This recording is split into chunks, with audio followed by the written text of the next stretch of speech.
you're saying that we have C.J. Anderson, who we have seen had success and is expected to be a feature back for us. We have Ronnie Hillman. We're going to sign Jamal Charles, and that does not quite satisfy us.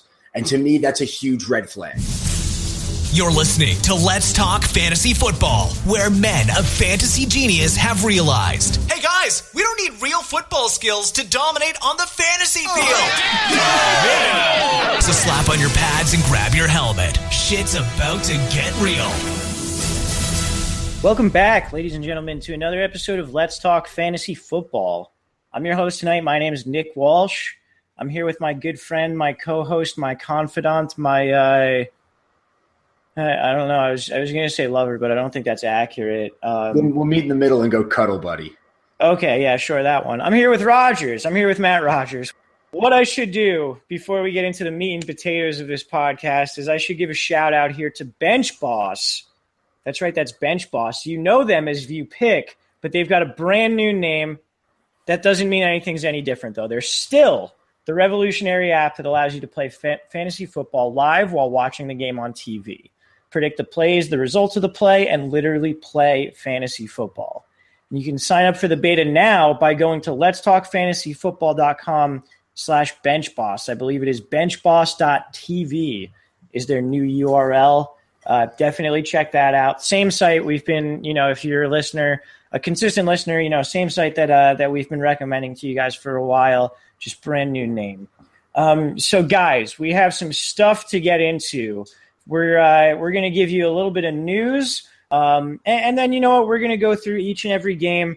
We're going to break it down a little bit, let you know the matchups that you need to be taking advantage of this week. That sound good to you, Rogers? I'm down. Rogers, let's get right back into these games, finish these up, and get to the reader questions. So the next game we want to talk about here, another one that makings of a shootout, Philadelphia and Washington. Philadelphia is currently a 1-point favorite. The over-under is 48 points. This is another fun one for me. Talk to me first about Philadelphia's offense, starting with the pass game and what you maybe expect out of that, who to start. So what I was going to say, the only thing that may rival the more fun game than Raiders-Titans could be this one, because this is always a good game, I feel like. Yeah, absolutely. I'm really excited to see Carson Wentz take a step forward. I think that is going to happen. I know that you do as well.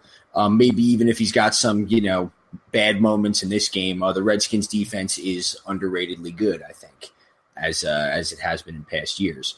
As far as what to expect from their offense, the backfield I don't want to touch other than two guys that I think that are going to have a good game this in this one will be Darren Sproles and Zach Ertz.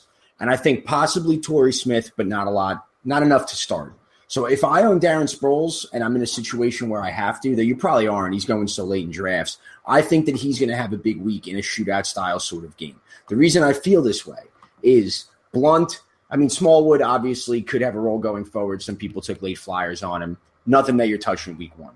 Blunt, people have been considering it. Some people have drafted him as such, and you got to let that shit shake out and watch it before you put that guy on your roster. I think that should just be a public service announcement to everybody. Would you agree with that? Yeah, absolutely. I think Sproles is going to finish with more fantasy points this year. Yeah, absolutely. Now, the reason why I think that Zach Ertz is going to have a big week is because, and I talked to you about this earlier, Walsh, is that everybody's really pumped on Alshon Jeffrey, and I am too for the year, especially the Eagles probably are as well, since they traded away Jordan Matthews, who was their number one for the past couple of years. But Josh Norman, the Redskins came out today, Jay Gruden said that Josh Norman is going to be shadowing Alshon Jeffrey all game. And last year, I know he was a rookie, but Carson Wentz only targeted a Josh Norman covered receiver one time in the two games that the Eagles and the Redskins played each other last year. So I think it's a possibility that Alshon Jeffrey gets completely shut down. And if that's the case, Ertz and Sproles should have huge, huge weeks. And possibly even Torrey Smith, but we're still going to have to see how him and Nelson Aguilar shake up as far as their roles as the secondary receiver. But Sproles and Ertz, I think, are playable this week. That makes a shitload of sense, and also makes me want to run a Wentz Sproles Ertz stack in daily just to be contrarian. Yeah. Now, how you were saying with Alshon, do you think so? If for example, if hypothetically you drafted Alshon to be a starter, which I may or may not have done in like 80% of my leagues. Would the Josh Norman thing be enough to make you think twice about actually starting him? And maybe if you see a bench receiver with a better matchup, would you consider putting him in, or is it still just, hey, you drafted him, you're starting him? So I believe one of these leagues you're playing me week 1 with Alshon Jeffrey. So yes. What I will say is that true? Yes, I believe so. I think so. No, either way, I would say yes if you were playing against me. But I think that honestly, I would sit Alshon Jeffrey. I think the Josh Norman thing is enough. I think the likelihood is if you took Alshon Jeffrey in the 4th or 5th round, he's usually going, I feel like, as a wide receiver 3 or 4. And I think that there's possibilities to sub in a better matchup with just better situations. I mean, I definitely think it's enough. Josh Norman is a seasoned veteran with this team now, and Alshon Jeffrey is new. Carson Wentz is young. I just think that he's got the mental advantage. He's got obviously the physical advantage since Carson Wentz won't throw at him. And I just think that's enough to, in their first game together, not think that Wentz is going to now all of a sudden start challenging Josh Norman. Okay. I think that's a very fair take. I'm going to have some interesting decisions in some leagues this week. Yeah. In terms of the Washington offense, Kirk Cousins, I think, is fine in this game. Terrell Pryor, you drafted to be a starter. The interesting guys here for me are Jamison Crowder and then also Rob Kelly at running back. So do you think either of those guys are, like in Crowder's case, like a wide receiver 3 or like a flex, or Rob Kelly, maybe even like a starting running back or a flex worthy? I think that it's possible. Rob Kelly, as far as we know, should be their bell cow in this game. I mean, he should get, I would think, 15-plus touches. What he will do with them, I'm not sure, because the Eagles also kind of have a sneaky, decent defense. I think you're rolling Crowder out no better as a wide receiver 4 this week. Okay. And that would be bordering flex, possible better options. Of the two, I'd rather play Crowder. Okay. Rob Kelly, if you have to, again, I feel like Rob Kelly was either your running back 4 and you have better options, or he was in those lump zero running back guys. And if that's the case, you might have taken a McFadden, a Jacquizz Rodgers, or any of these guys that have questionable roles now week 1. And Rob Kelly is a safer play. I think he's got a decent floor this week, would you say? Definitely a better floor than Crowder. Yeah, I would say so. I have to end up starting Rob Kelly in at least one league. And I feel fine about it, I think. And another thing with him, like he said, probably at least 15 touches. He's going to be that guy that gets those ground touches for the most part. I think less so than Marshawn, but similar sort of situation with what I was saying before. The Redskins are going to score 3 or 4 touchdowns in this game, most likely. If the Redskins score 4 touchdowns, I would be surprised. Not as surprised, but I would still be surprised if Rob Kelly doesn't get a single one of those touchdowns. So I think he's a fine play this week. Yeah, I would say depending on how your team is constructed too, if you have like studs at other spots like an Antonio Brown or any of those top guys at their positions, Rob Kelly, if I had to make a bet, I would say that he scores between 7 and 15 points this week. And I think that's a pretty safe bet. Yeah, that sounds about right. That could be totally enough depending on your team. A couple guys hit home runs, and all of a sudden, that's exactly what you needed from your running back too. Yeah, exactly. That's a very, very good point. The one guy we haven't mentioned in this game is Jordan Reed. I think you're obviously playing him, right? For sure. All right, cool. Who you got in this one? I will take the Redskins. Okay, I'm going to take Philly. Cool. Let's move on to Indianapolis and the Rams. So we've got LA as a 3.5-point favorite that switched when it was announced that Luck would not be playing. I was lucky enough to get in before that when the Rams were a 3-point dog and get money on the Rams just on the hunch that Luck wouldn't play. So that was nice. And then the over-under here is 41.5. So low scoring. Not a ton going on. For Indianapolis, Scott Tolzien is going to start. And for a frame of reference, Scott Tolzien has been with this team, and this past weekend, the Colts traded for Jacoby Brissett to compete with him. So that's not exactly the highest vote of confidence in Scott Tolzien. How comfortable are you starting any Colts? So I'll say this too, is that one good thing about Andrew Luck, if you did own him, he was activated off the PUP list, but then was immediately ruled out for week 1. So you should hope now that the 6-week absence is probably a little too high. And if you drafted him at some point, it might be more like 2 or 3 weeks that you're missing him instead of 6, because then they would have just left him off the PUP, right? Or on the PUP. So another thing I want to say about this, Scott Tolzien has a soft spot in my heart because he used to be a Packer. And he had an epic rushing touchdown for the Packers that year that Rodgers got hurt. Go look that up on YouTube. But as far as that, the only Colt that I'm willing to start is T.Y. Hilton. And I'm in a very downgraded sense. So I'm saying you bump him down to that Jamison Crowder range. Jamison Crowder and T.Y. Hilton is a toss-up for me where I may lean towards Crowder. But they're going to throw the ball. They should be down. They should be throwing the ball. So, for instance, I'm looking at guys like this. And here's the group, and I'll get your take on this in a second, Walsh, of guys that I'm sort of putting T.Y. Hilton down on the week 1 starters. Sammy Watkins, Jeremy Maclin, that range. Now like Golden Tate, Pierre Garçon. So working off that, Walsh, that's the range that I have him in. I'll roll those names back at you. What do you prefer, T.Y. Hilton, little comparison game here? T.Y. Hilton this week or Sammy Watkins on the other side of the ball? Ooh, T.Y. Hilton. Not by a lot, though, right? Because that's sort of the range I'm throwing him in now. I'm saying Jamison Crowder or T.Y. Hilton. Crowder. Okay, see, I agree with that. Golden Tate or T.Y. Hilton. T.Y. Hilton. And then the last one I'll say is Pierre Garçon. Pierre Garçon. And Pierre Garçon's getting drafted 5 to 6 rounds behind him. So if you have better options, don't shy away from sitting T.Y. Hilton, because the difference, even if he catches a touchdown, his ceiling drops, and that's the biggest, most attractive quality about T.Y. Hilton is his enormous ceiling. And it just shrinks so much in this situation that don't be afraid to make a higher floor, safer start in place of this, especially week 1. Absolutely. His splits with and without Luck are bad. I think I read somewhere that his per game average last year was good for wide receiver 43 or 44 or something like that when Luck was not playing. So, ugh. Yeah, that sounds about right, and that's not what you want when in your week 1 starter and second or third round pick. On the Rams side of the ball, we talked a little bit about Sammy Watkins and that range that we kind of think he's in for this week. I like Todd Gurley a lot. What do you think about Gurley this week? Yeah, the matchup is ideal. So, I mean, where he's being drafted, it totally makes sense, and you definitely shouldn't shy away from it in what could be the best matchup of his season.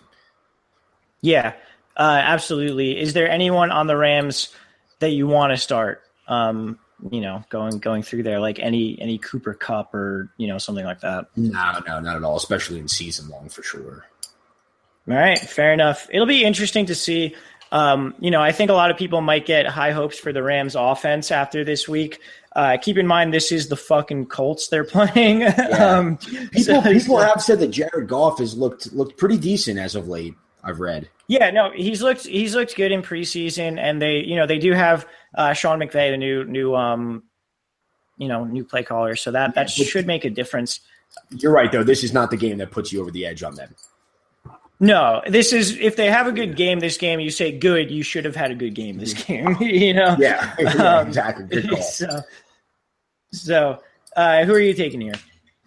I'm going to take the Rams, definitely. Me too. Let's move on to Seattle, Green Bay. This over-under is higher than I would have expected, but maybe I shouldn't have, expected it to be lower. So right now, Green Bay is a 3-point favorite. The over-under is 51. So we're looking at another one of these games where just lots and lots of offense, lots of fantasy production. Now talk to me. We'll start with the Seattle backfield because there's a lot of confusion around here with Rawls potentially missing. Then Lacey would, maybe be the starter there. What do you think about the Seattle backfield? I think that Pete Carroll is enough of a dick to just let Rawls sit because he's questionable with that ankle and just give Eddie Lacy the ball 25 to 30 times. And also I feel like as a Packer fan, I do think that Seattle wins this game. And I just think that's the way it's going to shake out. I think Eddie Lacy's going to have a huge week. Not something I'm willing to bank on, but it's a good matchup for whichever running back gets the lead. And if Thomas Rawls is out, I think Eddie Lacy is potentially flex-worthy, especially with C.J. Procise being banged up and everything else going. Chris Carson is kind of a right. That's his first name, Chris. Chris Carson. Which one is this? The fourth running back on the Seahawks. Chris Carson, I believe it is. Yeah, it's Chris Carson. Okay. And people are saying that he may fill in that backup running back role if Rawls doesn't go.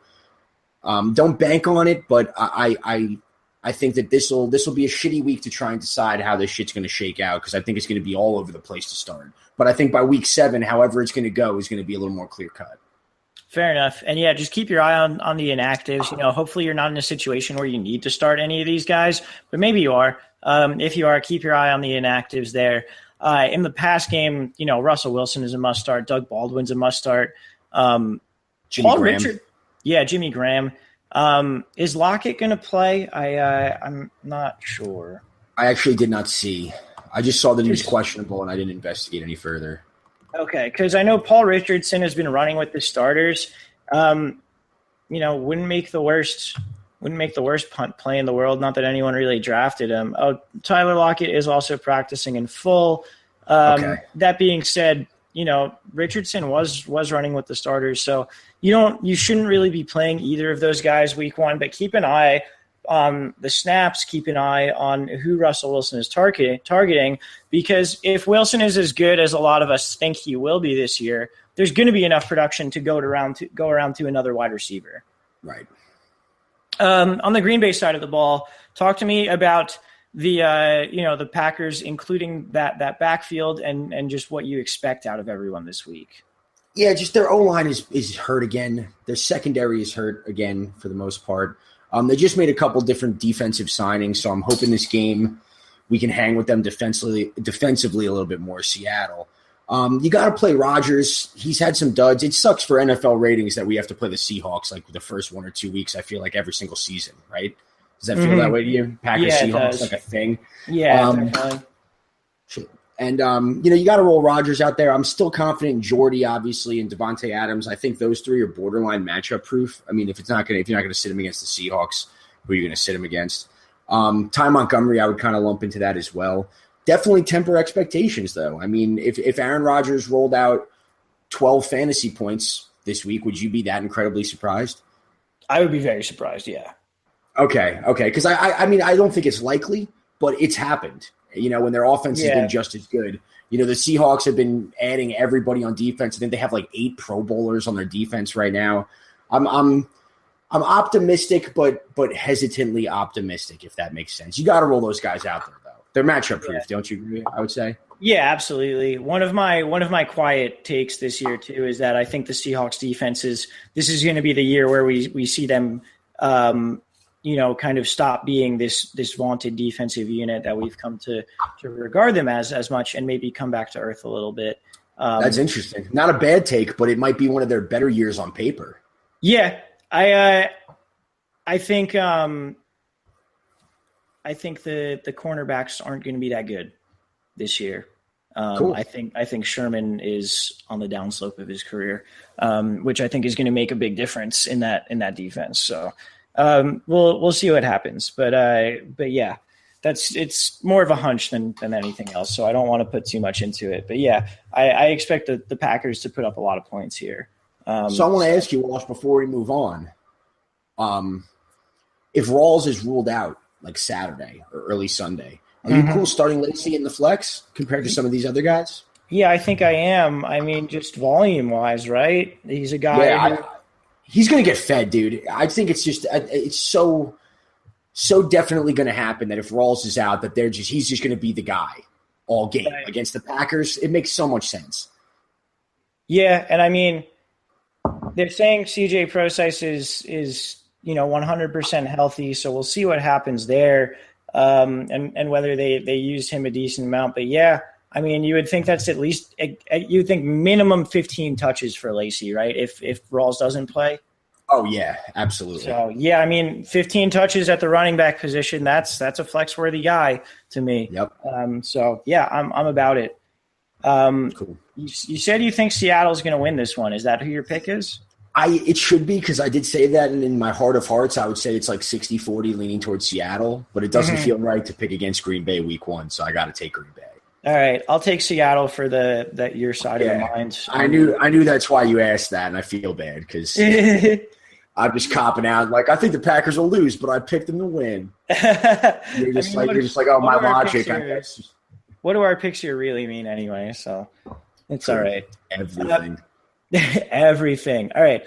Carolina. When they send this podcast in a time capsule out into space or something, and it's received by the aliens one day, it'll mean everything. Those aliens are going to be like, Rodgers just contradicted himself. Yeah, like annihilate. Yeah, that's going to be the thing that costs us Earth's existence is you contradicting yourself on that game pick. So when the aliens blow up the Earth in a couple of years, blame Rodgers on that one. All right, let's get back into these games. We got 4 more left. Let's go to Carolina at San Francisco. Carolina is a 5.5-point favorite. The over-under is 47.5 points. The big thing, because we know San Francisco was a historically bad run defense last year, and we know they've done things as well to shore that up. They got Reuben Foster. I'm sorry, who was their first fucking draft pick too? The defensive end or whatever. Anyway, they've done things to shore up that defense, particularly through the draft. So we'll see if they're as bad as they were last year, but they were still historically bad last year. So theoretically, whoever's getting the backfield work in Carolina should be a great play. So that's the question here. What do you expect out of the McCaffrey-Stewart split? And are you confident in playing either one or both of them? So I think that I am confident in playing both of them. And in our league, actually, where I drafted Jonathan Stewart in like the 13th round as my running back 5 or 6, I'm starting him this week. Because I think you have to at least assume, and it's a Joe Mixon situation, by the way. I'm picking Jonathan Stewart over Joe Mixon. Okay. So I think it's the safer play. I don't think that McCaffrey is going to be regardless of how he's used, he could be the number one. You know, I've already said Panthers all week, all year, all day, everything. I think they're going to have a great year offensively, especially. But I don't think McCaffrey is ever going to be a guy when they go up to, run the clock out and barrel down in between the tackles and be a 25 carry. He might be a 20 touch guy. Not quite David Johnson, though, where he's going to be their lead runner as well. And they just signed Jonathan Stewart to big money, too. I think the Panthers go big in this game. And I think that they just feed Jonathan Stewart. And I think the whole offense up to that point will still go through McCaffrey, Olsen, and Benjamin. But I think when push comes to shove in the fourth quarter, Jonathan Stewart, that's why they signed him, to be their closeout guy. I truly think that. And he's still got some years under him. He had a good year last year. Yeah. No, I think you make a very good point there. I agree that I think they're both pretty startable this week against this San Francisco team. It will be interesting to see if they go up as big, as you're saying. I think a lot of it depends on how Cam does early in there. But you're right. I completely agree on the guys that you want to start out of the Panthers. On the San Francisco side, you're starting Hyde, and I think you can start Garcon. Is there anyone else really there that you're looking to start? No, what I wanted to ask you is, do you think that anybody else will even be ownable this entire year on that team? The only way is if Hyde gets hurt or loses his job. Right. So say barring no injury, but like even if there's some secondary receivers catching touchdowns, if Garcon and Hyde are productive and healthy, I don't see any reason for anybody on the 49ers being owned otherwise. Yeah, I agree with you completely. I don't think there's any reason to.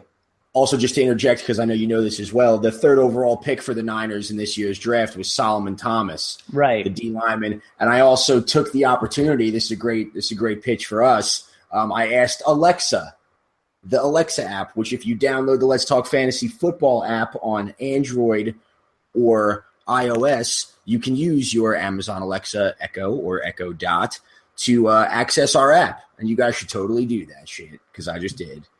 Boom. Boom. Fucking not even planned promo, dog. You're fucking. Oh, yeah. That was professional as hell. And now I'm being extremely unprofessional by just congratulating you on it. Right now, the aliens are going to listen in the future and be like, redemption. They have a chance. There we go. We're keeping ourselves alive, kind of. So Who do you have to win this game? I'm going to go Panthers for sure. Oh, really? After you said they were going to go up huge. No, I agree. I think the Panthers will win this game. We do have the rest of the games coming up. Before we do that, though, we are going to get a quick word from our friends at BenchBoss.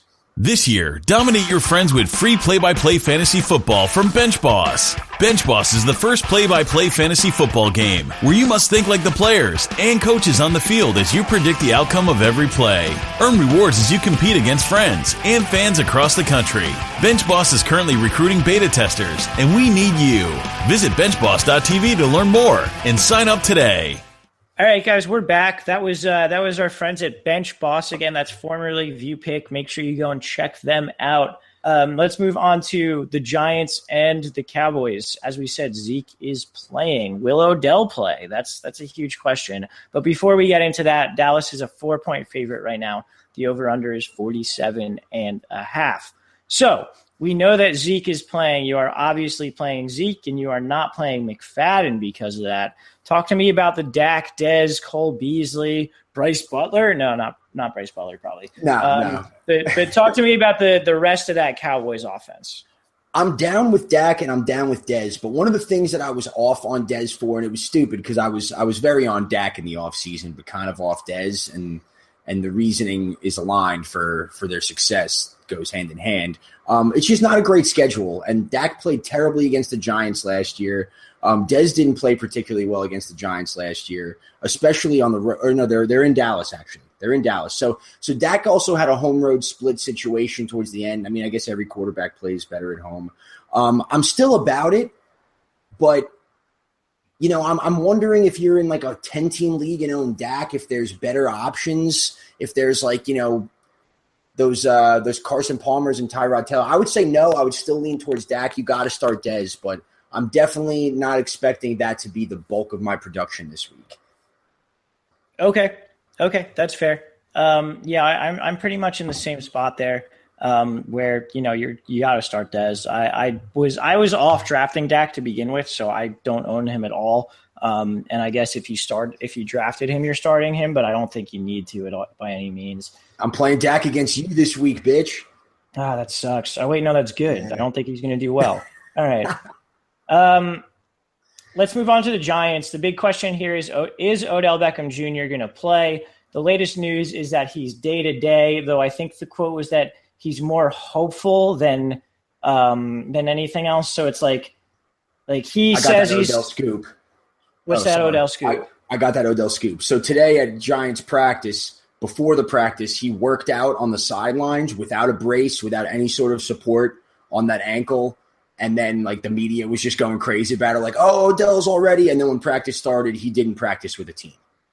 So okay. I'm wondering, my take on that is definitely assumptive would be that he's going to play week 1, and they're just being super, super careful about it. If he's doing workouts in front of the media without any sort of support or anything like that, he's going to go. Definitely got to keep an eye on it and don't take that as fact. But that would be what I would think, right? I mean – that would make a lot of sense. And if Odell goes, you're playing him, which it would be unfortunate if it's a decoy situation, but I don't see why you would fucking do that week 1. Just rest your honestly, if I'm them, I'm resting him no matter what. Yeah. But Dallas is a huge game though, man. You want to win. Yeah, that's true. Especially when if you win that game and then Zeke's gone for 6 weeks, you got to lay it down. That's what I'd be thinking. I guess that's a very good point. You're right. My thinking was get the wide receiver healthy and then go from there. But you're completely right there. So yeah, your team wins more often than my team does. I'm looking at the long game more so. But yeah, if Odell plays, obviously you're playing him. So let's go. First scenario: Odell plays. Any interest in Brandon Marshall or Sterling Shepard? Definitely not Shepard, and Brandon Marshall preferably not, though the matchup is sort of favorable. The Cowboys secondary is going to suck ass this year, dude. It's going to be bad. I'm saying I'd put that in a wide receiver 3 or 4 situation, but you know what though? I'm equating it in the Alshon Jeffrey range, and I think I'd play Brandon Marshall over Alshon Jeffrey. Interesting. I mean, the matchup is certainly way better. I don't necessarily disagree with that. I think Brandon Marshall's a very good start this week. I don't own him at all. Me neither. Not for like any particular reason. Like, I was fine with him at his ADP. It just like it never came around to me. I took him in the first round last year, and that's why I don't. Right. And then, yeah, like you said, no Shepard, obviously. If Odell doesn't play, are you willing to give it a chance? Yeah, I think I am. I think it would go for the same logic as Brandon Marshall. I think that, Sterling Shepard and Brandon Marshall are talented enough to be 1 and 2s on a, an average offense anyway. That's true. If Odell isn't there, I think it's totally fine to roll them out there if you need to. Yeah, I agree with you completely. The Giants' backfield is, I think this for me as an owner of Paul Perkins in some situations, this is a see how they break up the snaps type of situation, see how much work Vereen gets, see how much work Perkins gets, and then make decisions based on that going forward. But I don't want to play him at all. Yeah, if you don't have 3 better options than any Giants running back, you fucking blew it, dude. Very, very, you fucking blew it, Dame. Yeah. No, I completely agree. That's just kind of the way that is. Who are you taking here? I will take the Cowboys. I'm going to take the Giants. All right, I like that. One last thing I'd say too is if you're an Ezekiel Elliott owner, try and get Darren McFadden. I think roll that out there, get your handcuff. It's the most useful handcuff. Don't necessarily overbuy for it, but I think like whatever running back 3. If you own Ezekiel Elliott, whatever your 3rd running back is, do you think that's worth giving up for Darren McFadden? Because if I own Darren McFadden, I'm willing to take a running back 3 and switch it over to the Zeke owner. Yeah, probably. I think that's fair. Yeah, just try and do that. It's just beneficial. You get the Cowboys backfield all year, no matter what, pretty much. Yeah, fair enough. All right, let's move on to New Orleans and Minnesota. Minnesota's a 3-point favorite, which is interesting. The over-under here is 48. So honestly, another game that should be relatively high scoring and pretty close, which is good shit for fantasy. We're looking at the Willie Snead suspension, obviously, on the New Orleans side. So you've got Michael Thomas, who's a must start. You're starting Drew Brees. What do you think about Ted Ginn? Is he going to get enough volume with Snead out? And then also, is Brandon Coleman drawing any attention from you? So I think that Ted Ginn will not get the volume necessary, the presumed volume to make it worth a start. Is it possible that he gets that volume? Yes, but I don't think it's that you can justify saying that the right bet is that the game script goes that Ted Ginn catches the ball at least 5 times. It's possible, and it's probably what should happen. But when I alluded to a question before to bank off Ted Ginn, but with Jared Cook, when I said that I wasn't pumped on starting him, and I wanted your advice on a situation. My first thought was Kobe Fleener, and I was like, dude, don't do this. I know. It's like, don't do this. And I was like, it makes sense, though. Kobe Fleener could catch a touchdown. And then I looked, and I forgot that last year Minnesota was freakishly good against the tight end. I think they allowed 2 touchdowns. Right, Harrison Smith plays against their tight ends, and he's one of the best safeties in the league. So, yeah. Thank God, man. Yeah, that was literally like –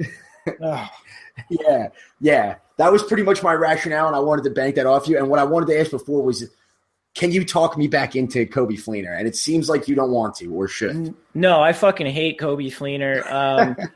I try to have as much of a blank slate when it comes to evaluating guys year to year in their situations and not taking biases of like this guy screwed me or whatever into each year. Kobe Fleener's like the exception to that because I bought all into him last year, and I think it was either you or Vinny who brought up the quote that I had last year as well, where Kobe Fleener could roll out of bed and be a top 5 tight end. That wasn't me, and I'm glad I heard that just now. That was a direct quote that I had last year, and that did not happen. And I think the reason why is because he is a bad football player. He is a bad tight end. and he does not deserve the money that he is making. Right. The heat lingers when logic is still on your side while you're failing. Yeah. Like you're like this, it still makes sense even in week 8 when you still blow. It's like this still just should be a thing that works, and it won't. Yeah. And it's your fault forever. Yeah. It's so yeah, fuck Kobe Fleener. Don't play him ever. Don't play him this week against the Vikings with Harrison Smith covering him. And then just to say on Brandon Coleman, don't touch that shit at all. That's all I'm going to say. That's my advice. Not even a little bit? Not in anything season long. Leave it alone. Snead will be back in 3 weeks. Ted Ginn is risky enough. What if Brandon Coleman gets like 2 touchdowns this week? I mean, it's worth an ad, but are you going to do it again? And let me see who the Saints play in week 2 while we talk about this. So would you would you be willing to start Brandon Coleman if he caught 2 touchdowns? Say Brandon Coleman gets 10 targets, 2 touchdowns, 90 yards. Oh, yeah. I'm starting the shit out of him next week. Oh, guess who he plays next week? Who? The Patriots. Ooh. Interesting. Yeah, you know what? Yeah, count me in for mildly intrigued at Brandon Coleman. Whoa, okay, interesting. I want none of it. I'm scared. I know nothing. It's the deep end of the pool, and I'm just learning how to swim. Fair enough. I'm also count me in for willing to start Ted Ginn this week. Yeah. All right, let's move on to the Vikings. So they are the favorite here, and as much as we shit-talked Dalvin Cook over the offseason, it appears this is his job. Do you think this is a breakout game for him? Do you think he's a trap? What's your opinion here? So we've kind of soured on Dalvin Cook early on as a podcast, I feel like, because of his ridiculous ADP early on and like how he's proven nothing. And if you drafted him as a top 2 running back for sure. And again, this is one of those situations where this could be his best matchup at home against the Saints. Are you kidding me? For the entire year. So if he's going to – I know as a doubter of Dalvin Cook, I'm going to be sitting here and just like if he does not put up 25 PPR points, I'm going to be like that dude sucks and it was a reach for everybody. So if it's going to happen, it's going to be this one. You absolutely must play him. You got to back up where you took him because I have not seen a draft where he made it out of the 6th round. Yeah, you're right. It is probably the best matchup he's going to have all season. You have to play him, and you should expect a great game from him. If you don't get one, then yeah, there's cause for concern. If this guy can't, have a great game against the Saints at home, like he said, then maybe he wasn't worth that draft pick. Minnesota passing game. I think I'm willing to start Diggs, and I'm like kind of in on Thielen. Are you willing to start Sam Bradford as a streamer too? Looking at it, yeah. I feel like he would be pretty good. Home against New Orleans, again, one of his better matchups, and he's in that top 20 quarterback. I put him right there with Carson Palmer and Tyrod for the week. Probably on the lower end, but in the Wentz region for sure, like 15, 16 overall. Yeah, that's pretty fair. I honestly hadn't considered it a ton, but yeah, it makes a ton of sense. And then obviously Kyle Rudolph, if you drafted him, you're starting him for sure. Because he's a starting tight end with the amount of targets he gets. All right, who are you taking in this one? I will take the Vikings. I'm going to take the Saints. I think Minnesota might be a little bit overrated going into this, but cool. Let's go last game of the week. We have San Diego at Denver. Denver is a 3.5-point favorite. The over-under is 43.5. As you noted here, Denver signed Jonathan Williams. What does this mean for CJ Anderson? Does it mean anything? And are you still cool with starting him this week? Oh, I am sketched out on CJ Anderson big time, dude. I can't believe I'm looking at his current ADP right now, running back 23, second pick of the 6th round. So first off, Jamal Charles situation, right? He's there, and they brought him in, and everybody was like, oh, maybe he's washed up, and he's going to be the backup. Then, oh, no, he's probably going to get cut because the only reason that they're going to keep him is if he's going to be featured in some sort of role. And Jamal Charles is probably not, but could have been at points a Hall of Fame player, right? Would you say? He had. I think he's definitely a Hall of Famer. Yeah, actually, yeah. Now that I think about it, he definitely is. He's the most efficient running back of all time. His yards per carry is literally ridiculous. You're right. I should have not even doubted it. But anyway, so he was sort of a guy that people expected could get cut, and then they kept him.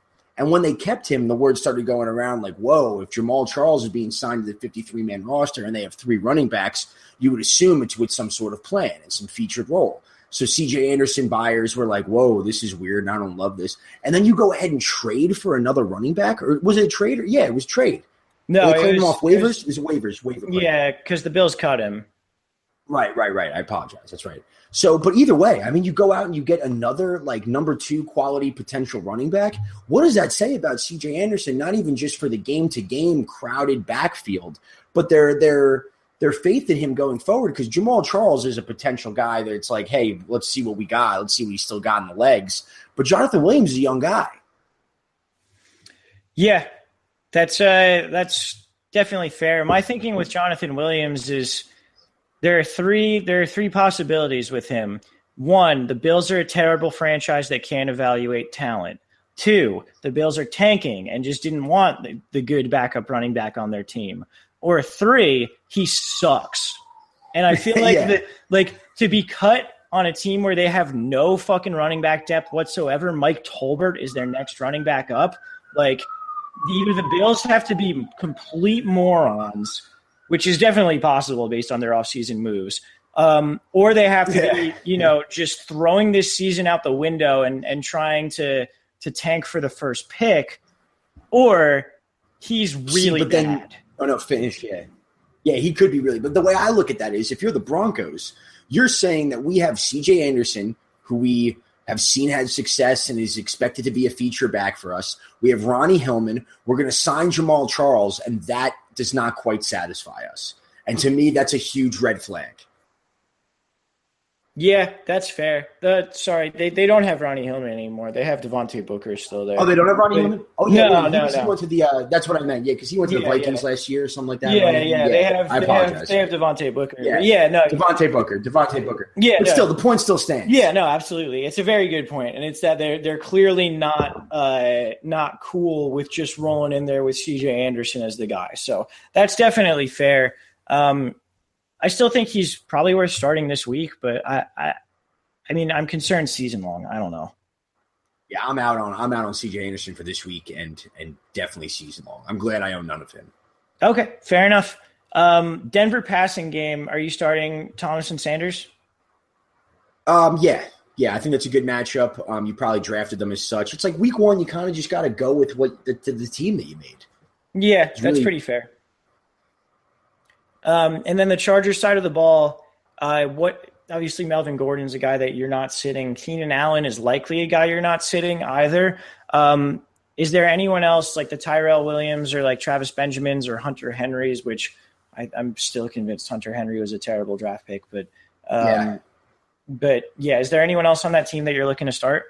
No, and also definitely to hammer that point home, sit Tyrell Williams. I think in both games last year against the Broncos when Keenan Allen was out too, I think he had 32 total yards in both games, 2 of his worst games of the season. They just shut him down last year, and there's no reason to expect that that'll go any differently. So those are the only two Chargers I'm playing. I'm a little nervous about Allen too. If I had other options, I would consider sitting him week 1. So I own Keenan Allen in 2 leagues, and I don't have other options, and it doesn't feel good. Fair enough. Yeah. I would be pretty nervous going into that. But, we'll see what happens. Is there any argument to play Phillip Rivers this week? I don't think so, literally at all. It's his worst matchup of the year on the road at Denver. No. It's the worst matchup any quarterback could have. Yeah, it's terrible. You don't need to play Phillip. Pick up literally anyone else. Who are you taking in this one?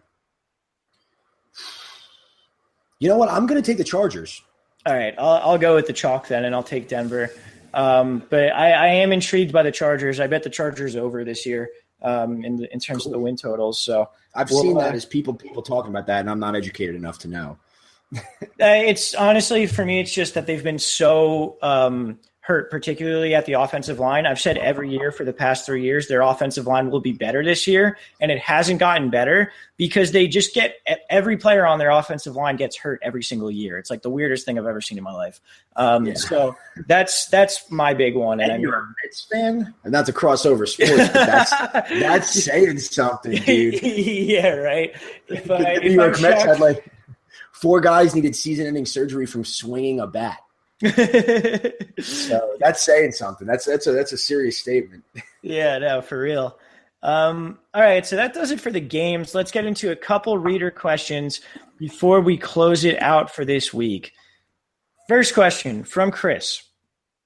Who can I replace Cameron Brate with for week 1? Witten, Hooper, and Clay are still available. I have no one else to drop besides Brate. Are any of these worth picking up or possibly replacing Brate long-term? Or should I just go into week 1 without a tight end because I'm facing Zeke and David Johnson anyway? Chris, that's not fair. That's fair. It's a really shitty matchup. Oh, man. Yes, sorry, Chris. That being said, I would drop Cameron Brate for Austin Hooper right away. I would say the exact same thing. Normally, if there were worse options, I would say just don't go tight end and just go to bed Sunday at 10 a.m. I just let it go. But no, Hooper is at least equal to Brate, if not more upside, I think. Yeah, I mean, I'm drafting Austin Hooper ahead of Cameron Brate anyway, and I think he's going to have a more productive season. I mean, I'm one of the high ones on Hooper, but still. And I like this guy too because he's crazy as me to ask Charles Clay because I was thinking that too. And I would say don't do it. If Charles Clay catches a touchdown this week, I'm going to be yelling to stream him every fucking week until the season's over. I'll say now. I hope that doesn't happen. I don't know if I can take that. Me and Chris screaming Charles Clay every week. That's great. All right, so second question here from Jordan. I had Winston starting week 1, but with the game being postponed, I have Stafford in as the starter now. Should I stick with Stafford or pick up someone like Palmer, Manning, or Bradford from the waivers? So we've kind of covered quarterback streamers a little bit, but Rogers, what do you think here? I would say that I prefer all of those guys over Stafford this week. Yeah, and I'd add in Carson Wentz as well. As a guy that I prefer over Stafford. So, yeah, Palmer, Bradford, not as big on Manning for me, but definitely Carson Wentz as well for me. You like Tyrod over Stafford this week? Yeah, probably. Okay. The Arizona pass defense is just really good. So, I mean, we'll see what happens there. All right. Not last. There's 3 more. From Dax's 10 Debak, that's an Instagram handle. If you don't follow us on Instagram, do that. We'll answer your questions and stuff. And you get pictures of things, which are wonderful as well. So from Dax's 10 Debak, who would you start at wide receiver? Keenan Allen, Fitz, or T.Y. Hilton? Rogers, I'll put it up to you. I was going to say you take this because you speak for both of us on your Fitz love earlier. Oh, it's Fitz, yeah. Fitz play makes so much sense. There's so many concerns around the other two, and Fitz is just the right play. Yeah, it's Fitz. It's not a question. It's not close. Next question is from Slasher18 on Instagram. What do you expect from Gurley this year? And we kind of talked about it this week with the matchup against the Colts that we expect big things. But Rogers, what do you think about the full year? What I would say I could best describe my Gurley expectations will be right around where he gets drafted. I think he's going to be a lot better than that sophomore campaign. I think the Rams as a whole are going to be better. And that's really what I think will help Gurley out. We've seen running backs fall over like Trent Richardson and sophomore running backs like that and Doug Martin. It's because the teams were just really, really terrible teams. So I think the fact that Todd Gurley was serviceable last year and the team should be better and their schedule at some points is pretty favorable, I think that his success will be right around at least within 5 picks of where he's being drafted. I expect him to finish in the top 15 at least this year, running back. Yeah, I think lower end of the top 10 for me in terms of running backs. I think the best thing that could have happened to him, obviously, besides getting out of Jeff Fisher purgatory this offseason, was best thing to happen for Gurley's fantasy value, at least, was Lance Dunbar starting the season on the PUP list, because this gives Gurley a chance to establish himself as not only their early down back, but also their passing down back. And if he does that well enough earlier in the year, when Dunbar comes back, sure, he'll take some volume, but not all of it. So that's huge. I think if Gurley can establish himself as a guy who can handle catching balls out of the backfield at the NFL level, which he's certainly got an opportunity to do, then you're looking at a top 10 back for sure this year. Yep. And then last question from Jack Hirschfield, again via Instagram. Thoughts on this trade? So Jack here is giving up OBJ, Crabtree, and Coleman. I'm guessing that's Corey Coleman, not Brandon Coleman. And he is receiving OBJ, Crabtree, and Corey Coleman, right? Yeah. Did I fuck that up? I think the sound just went out for a minute. I just want to let everyone know. Ah, shit. Okay. And Jack will be receiving Devontae Freeman, Zeke, and Tyrell Williams. I didn't read this question at all beforehand, so I need a moment to like kind of process this and think about it. My initial thoughts are don't fucking do that. But yeah, I was gonna say I want to think into it a little bit more for a second, but don't trade for Zeke. Don't do it. Just don't do it. That's I think that I can make a blanket statement of saying don't go and trade for Zeke before week 1. Just don't. Yeah, like why didn't you just draft him? I mean, if we're looking at like the ADPs of these guys, I think the OBJ, Crabtree, and Coleman, I think theirs are better than the other three. And I mean some of this depends on your relative depth otherwise, because if you're struggling at running back, I mean, like I guess. But yeah. See, so I'm going to keep OBJ, Crabtree, and Coleman. But just the one last thing I want to say on this is that if you went into your draft and you obviously assumed that Zeke was going to miss 6 games probably, right? And you didn't think that it was worth it to draft him, why then, when the worst case scenario is solidified, would you then go out and pay a price to get him? It makes no sense. Yeah, that's pretty fair. It doesn't make any sense really. I'm just saying because I've thought about it myself. I'm not saying that it's a bad idea. I'm just saying just don't get caught up in the hype that he's playing week 1. Stick to your guns. You weren't willing to pay the price during the draft, so don't pay that same price before any games have been played when he's still missing the same thing. Sorry, I just didn't want to make like I was like insulting. No, I agree with you there. I don't think there's really a reason to trade for Zeke, and I would not be making that trade if I were you, Jack. So yeah, that's it for our questions. Hopefully you guys enjoyed that rundown of the games and kind of our drafts a little bit, and whatever else. Rogers, you got anything else for this? No, man. Hell yeah to football being back. That's it. Enjoy. Yeah, football's back. Sorry, go ahead. And also, I was just going to say hello, aliens, as well. Yes, hello. If you're listening to this, aliens, first of all, hello. Second of all, please don't kill us based on this podcast. That would be unfortunate. I don't want to be the reason for the extermination of the human race. But if it's my fault, just tell my enemies first so they know.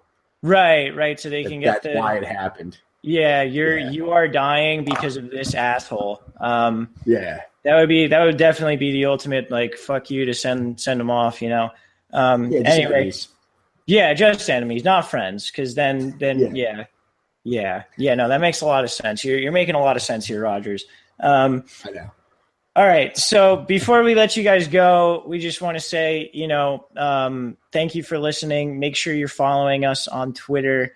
Instagram, subscribe to us, and if you think we're doing a good job, give us a review on iTunes or wherever you listen to your podcasts, I guess.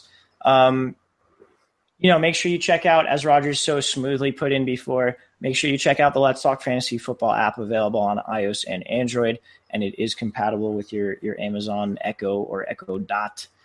I think that'll about do it for the plugs. Guys, really fucking enjoy week 1. It's here.